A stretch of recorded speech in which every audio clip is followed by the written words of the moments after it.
Assalamualaikum warahmatullahi wabarakatuh. Perkenalkan, nama saya Firstiola Andanini dari kelas TPTP 5A. Di sini saya akan melakukan presentasi tentang hasil pengamatan perbanyakan vegetatif dan generatif pada tanaman kakao.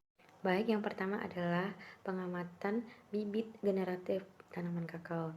Hasil pengamatan bibit generatif kakao menunjukkan keberhasilan perkecambahan yang cukup tinggi dengan sebagian besar bibit muncul secara cepat setelah penanaman benih, dan beberapa bibit mengalami kematian dan menunjukkan pertumbuhan yang abnormal dan terkena penyakit.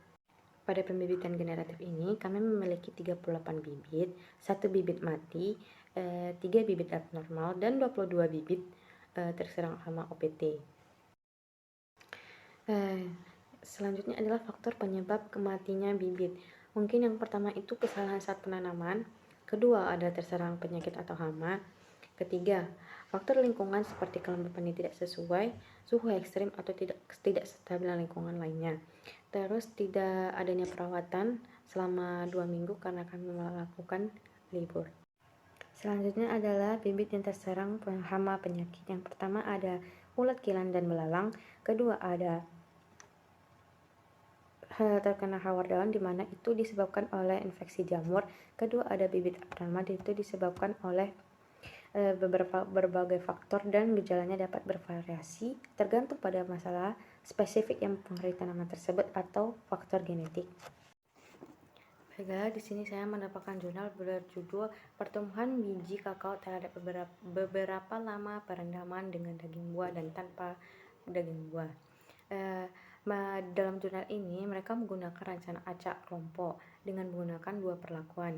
Yang pertama itu lama perendaman dengan taraf P1 2 jam, P2 4 jam, P3 6 jam, P4 8 jam, P5 10 jam, P6 12 jam.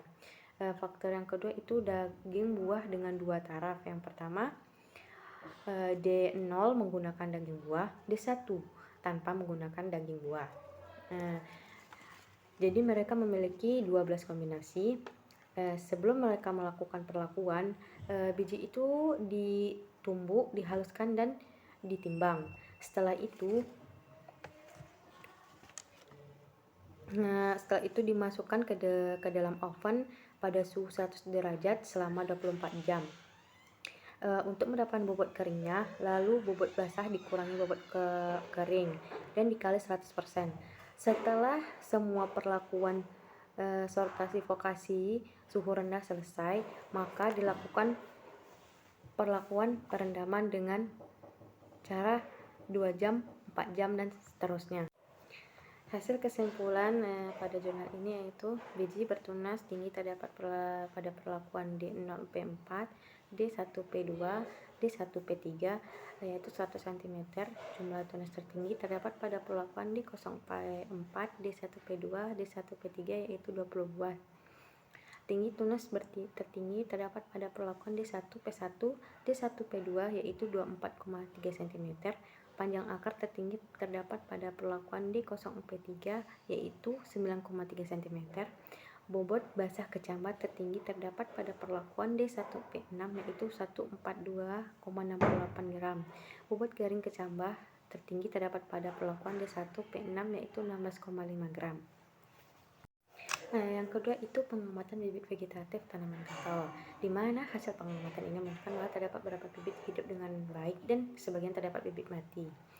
Data pengamatan pertama itu jumlah bibit 10-50, 10 bibit kontrol, 20 bibit menggunakan ZBT kimiawi, 20 bibit menggunakan ZBT alami itu menggunakan air kelapa.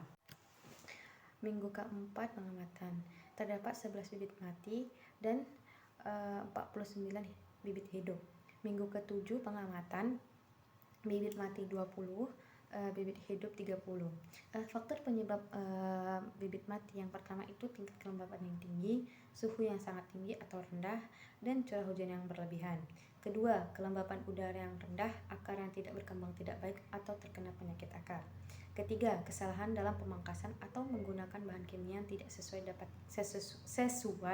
dapatkan menjadi penyebab stek mati. Di sini saya mendapatkan jurnal tentang ZPT air kelapa, di mana judulnya itu pengaruh pemberian air kelapa muda terhadap pertumbuhan stek batang kopi.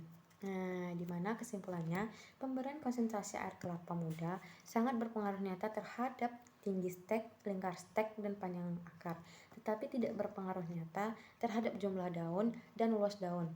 Di mana pemberian konsentrasi air kelapa 50% itu dapat memberikan hasil terbaik terhadap pertumbuhan. Selanjutnya itu sambung samping. Hasil pengamatan ini jumlah entes sambung samping hanya 1, entes sambung samping mati dikarenakan jendela okulasi terbuka lama sehingga jendela okulasi mengering dan membusuk dan lapuk akibat terpapar air hujan. Ikatan plastik untuk mata entes sedikit longgar mengakibatkan air hujan masuk.